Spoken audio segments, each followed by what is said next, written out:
Vite. Nous revoilà juste tous les 5.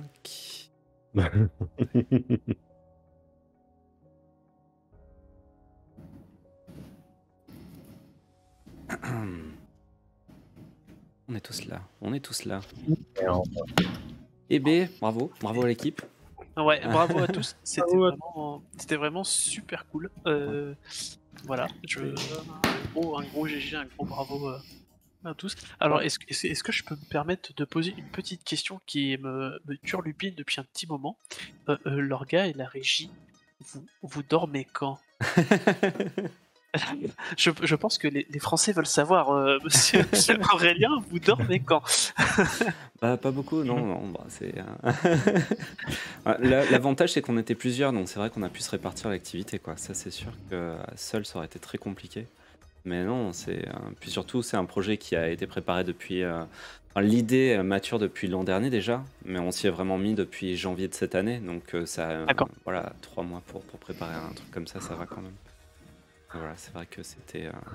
Là où ça nous a demandé le plus de boulot, en fait, c'est ces dernières semaines, quand on a enfin eu les communications de tout le monde, qu'on a eu les confirmations de tout le monde, qu'il fallait prendre les logos de chaque chaîne, les animations, les vidéos sur les réseaux, tout ça, où c'est fait. Et côté acquis, ben, les overlays, optimiser les images, tout ça, donc ouais. Parce que niveau organisation, il faut pouvoir organiser les dispos de tout le monde, etc. C'est très très très compliqué, quoi. Donc, surtout qu'on n'a pas trop prospecté. De temps en temps, effectivement, on envoyait des demandes. Par exemple, quand je t'avais croisé sur le Discord du Magneto, je t'avais proposé le projet. Ouais. Mais sinon, de manière générale, on n'est pas allé chercher les gens pour avoir les joueurs, donc ça fait plaisir aussi. On est juste allé chercher le MJ qui nous a sauvés, merci. Sauvé, non. Non, voilà. Je sais pas qui était l'autre MJ, mais en tout cas celui-là était merveilleux. Je ne changerai pas pour rien au monde. Ouais, franchement, merci beaucoup. Il était meilleur même, on le connaît pas. Je le connais pas, l'autre, mais celui-là était meilleur. Sans aucun doute. Ouais. Clairement. En tout cas, voilà. Comme je le dis, une très belle immersion dans Night. Moi, je connaissais pas du tout, et en 2 séances là, c'est nickel. 2 séances parce que vous ne savez pas le chat, mais certains ont eu le droit à une séance avant celle-ci. Ouais. Un petit bonus. Exactement. Un petit bonus en Sibérie. Qui sera rediffusé sur certaines chaînes. Ouais, bah ça c'est clair que on va rediffuser ce qu'on a vécu parce que c'était super intéressant. Et du coup, en Sibérie, c'était un scénario sur les scies espagnols, c'est ça, la scie ibérique? Oh là. Terrible. C'est bon. Ah ouais, c'est pour ça que c'est interdit au moins 18 ans. Je comprends mieux maintenant. Et donc ça va, ça allait, Babar, de ton côté pour nous gérer, pour arriver, parce que c'est surtout toi, je vais devoir gérer avec les 1h30. Ouais, puis on est tous MJ en plus, alors... Ouais, alors en vrai, déjà, comme je le disais un peu en préambule, enfin tout au début, moi, ça fait quoi? Ça fait un peu plus de 2 semaines que je vous ai rejoint, donc et tout était déjà prêt. Enfin, il y avait juste, ce que je dis, il y avait juste à mettre sur mon fauteuil, le pied dans les pantoufles, siroter mon verre d'eau à côté, et puis bosser le scénar entre guillemets. Bon, je vous cache pas que ce matin, jusqu'à ce qu'on démarre, c'était un peu fébrile quand même, parce que voilà, je suis, comme je dis, je suis sur je suis un rookie moi sur tout ce qui est Twitch, animation, capturé, etc. Donc voilà. Après, moi j'ai découvert le jeu, moi Night, avec le maître. C'est-à-dire que je l'ai découvert sur une convention à La Roche-sur-Yon, chez les potes de la convention à Camp des Cents, et c'est Simon Gabillot qui venait présenter le jeu, et qui nous a fait essayer le jeu et fait le scénario d'introduction au jeu. Donc Simon Gabillot, un des auteurs du jeu. Donc voilà, et j'ai trouvé le jeu top. Je trouve que le jeu est vraiment top, que l'univers est top. Cette petite chose là, ça fait plusieurs années que je l'ai dans la ludothèque, et que de toute façon j'avais jamais eu la possibilité de le faire jouer en tant que tel. Il y a une version allégée pour la campagne, pour ceux qui veulent faire la campagne de la geste de la fin des temps, mais voilà, le faire en multitable, c'est c'est top. Et puis honnêtement, de vous à moi, vous avez été géniaux. Facile à emmener. Honnêtement, j'ai l'impression, de mon ressenti en tout cas, que de ce côté-là, ça a roulé tout seul, quoi. Ça a roulé tout seul, juste à dérouler, puis à mettre les choses, et puis après, c'est vous qui avez fait le boulot, les gars. À un moment, faut pas non plus. Voilà. Comme je te dis, ok, on fait le boulot, mais il faut arriver à nous cadrer pour que ça tienne dans les 1h30. Voilà, c'est. Et bah écoutez, à part, j'ai vu qu'il y a des mauvaises langues dans le chat que j'ai lu après, qui ont dit que sur la deuxième session, on avait grappillé des secondes. Enfin, j'avais grappillé des secondes. C'est vrai, je me le cache pas. Voilà, après. C'était mérité, Oui, alors, c'était mérité, déjà c'était mérité, parce que sans nous, il serait arrivé à rien. Faut aussi le dire, exactement. La section Corrigan s'est fait le job. Et puis voilà, il avait besoin de quelques secondes pour terminer la tension, et puis voilà. C'est pas facile de gérer un chrono en même temps, t'as un combat, quoi, parce que faut pas non plus être trop volubile dans tes descriptions en tant que joueur, parce que sinon ça fait traîner le truc. Donc voilà, c'est. Ouais. On fait pas trop de roleplay non plus pour aller un peu plus vite, parce que sinon on court, toi. Enfin, c'est difficile, hein. C'est pas facile pour joueurs et meneurs de jeu, quoi. C'est pas facile. Ouais, je pense c'est pas simple. Après, on n'a pas trop l'habitude de jouer sur des chronos, sur des créneaux finis comme ça.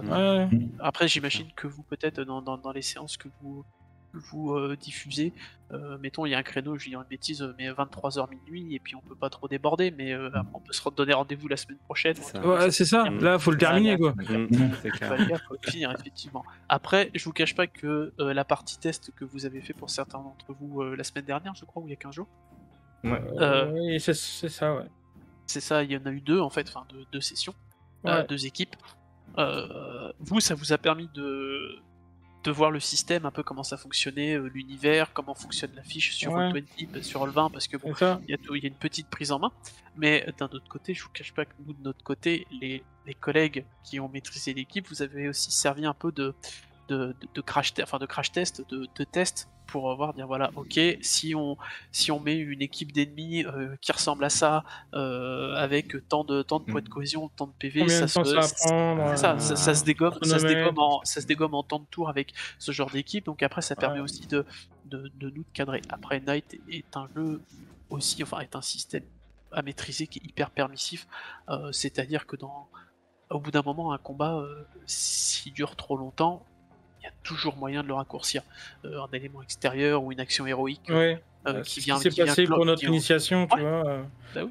À la fin, on n'avait plus le temps. Voilà, il y a la caravane, la cavalerie qui est arrivée et qui nous a sauvé les miches, quoi. Mais c'est la Gitane en caravane. L'histoire se rappellera que c'est nous qui avons sauvé ce camp. Bah oui. C'est ça, la cavalerie Peaky Blinders, c'était un peu particulier. Non mais voilà, moi en tout cas j'ai pris beaucoup de plaisir à jouer avec vous. J'espère que vous vous êtes amusé aussi, que vous avez bien aimé l'expérience. Oui. C'était vraiment cool, vraiment sympa. Vraiment super expérience. Que ceux qui connaissent. Vraiment chapeau au MJ, parce que pour la première fois qu'ils masterisent en live, croyez-moi que normalement ça se fait pas comme ça. Les mecs, souvent quand ils débutent, ils ont la voix qui tremble, etc. Là, on l'a pas senti. On t'a vu très à l'aise dès le début. T'as géré le timing comme un chef. Donc vraiment, GG. Merci beaucoup. Et puis voilà, j'espère que si certains d'entre vous ou certains viewers, du coup, d'avoir fait ça, ont envie de s'intéresser à ce jeu, qui est, moi perso, je trouve, mérite d'être essayé, d'être testé, d'être joué. Voilà, moi je le trouve. Après j'ai un parti pris, hein, je veux dire, je suis pas objectif non plus. Je le trouve super cool, donc voilà. Et puis c'est une très bonne alternative au Med Fan, histoire d'être un peu condescendant. Ça, si on veut aussi apporter des arguments, c'est un vrai jeu. C'est un jeu français francophone, Youhou Cocorico, et je sais plus, j'en discutais avec d'autres MJ aussi. Moi, ce qui me plaît dans ce jeu, c'est qu'on a fait du contemporain, Ça existe. On a fait du post-apo. Mais moi, j'avais encore jamais joué à un jeu où t'es dedans la peau. Parce que c'est exactement ce qui se passe là. T'es dedans. Les 2 pieds, les 2 mains dedans. Ah, c'est la peau, Donc, ça, c'est clair. ouais, c'est la peau. C'est la peau. Et voilà. Et quand vous y jouez, plus vous y jouez, vous vous rendez compte que ça va de mal en pis, quoi. Donc voilà, c'est super. La peau, pourtant je suis pas chasseur. Hein. ça, ouais. Ça les attire quand même. Qui vont bientôt sortir l'extension, là. C'est un nouveau jeu où tu joues les... Ouais. Ah, c'est carrément un nouveau jeu, c'est pas une extension. C'est un stand-alone Paria, où tu peux jouer dans les communautés de rebut. Il y a plusieurs choses qui sont sorties. Il y a le jeu Knight avec le système en lui-même. Il y a la campagne de la geste de fin des temps qui est cool d'ailleurs. Que moi, de mon côté, je fais jouer sur une partie privée, voilà, avec les amis toujours. Et on va s'arranger, on va peut-être le faire en public sur une des chaînes. Hein. J'ai toujours de la place, hein. Moi je stream tous les jours, donc pas de problème. Donc voilà, qui est vraiment une super campagne pour le coup. Et il y a un petit supplément Nodashi qui permet de jouer du côté du Nodashi pour le coup, des agents du Nodashi, qui est le pendant, on va dire, pour grossir le trait, le pendant japonais du Knight de Camelot. Et il y a Paria qui sort là, et il y a un roman aussi qui est sorti, Morningstar, qui est sorti dans l'univers. Bon, il y a pas mal de choses. Il y a pas mal de choses, j'espère. C'est un roman sur Michael Youn, non, Morningstar? Alors, je l'ai pas encore lu. Il est dans la bibliothèque. Je l'ai reçu, mais pas encore ouvert. Je te dirai ça quand j'aurai lu les premières pages. Ce que ça vaut. Donc, ouais, en tout cas, le jeu est excellent, et puis vous pouvez même le trouver au format PDF, et ça c'est bien. Ouais. Pour ceux qui n'aiment pas avoir 10 000 bouquins dans leur... La campagne qu'on vient de vous faire, elle n'existe pas en PDF par contre, je suis désolé. Non. Ça a été très compliqué pour nous pour l'avoir, donc... Oui, ça a été très compliqué, il y a eu voilà, des changements de maison d'édition entre temps, ça c'est la première version, hein, la version Origin, qui est le premier éditeur qui a sorti la V1 du jeu, puis après ça a été repris par Entremonde quelques années plus tard pour lancer tout ça, et c'est un jeu où vous avez beaucoup de ressources en plus déjà de base, même pour vous renseigner, pour comprendre un peu l'univers, sur le site même du jeu Knight, où vous avez tous les suppléments, tous les codex qui sont en PDF, qui sont des PDF gratuits en fait, disponibles sur le truc, donc avec des améliorations d'armes, des améliorations d'armure, des nouvelles armures, des cadres d'aventure, enfin il y a de quoi faire pas mal de choses, quoi. Vraiment beaucoup de choses. C'est un beau bac à sable, un beau jeu à secret, il y a plein de secrets. Et ça c'est cool, quoi. Bon, finalement c'est pas fini, et il y en a qui demandent qu'on fasse un méga débrief tous ensemble, donc... D'accord. Mais oui, par contre, si vous voulez jouer, honnêtement, vaut mieux pas lire le bouquin, laissez le MJ faire. Ouais. Et voilà, il vous accompagnera pour créer le personnage. Ouais.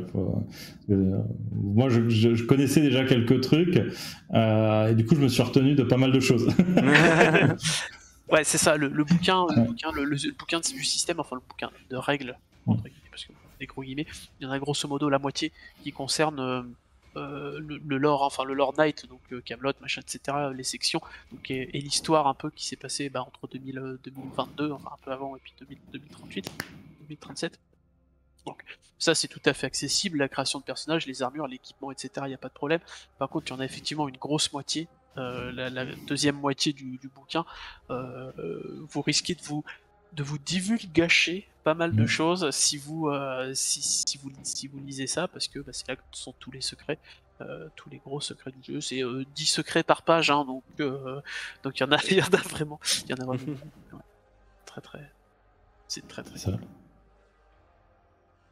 Très bien, bah du coup on va tous aller chez les Cyclopes.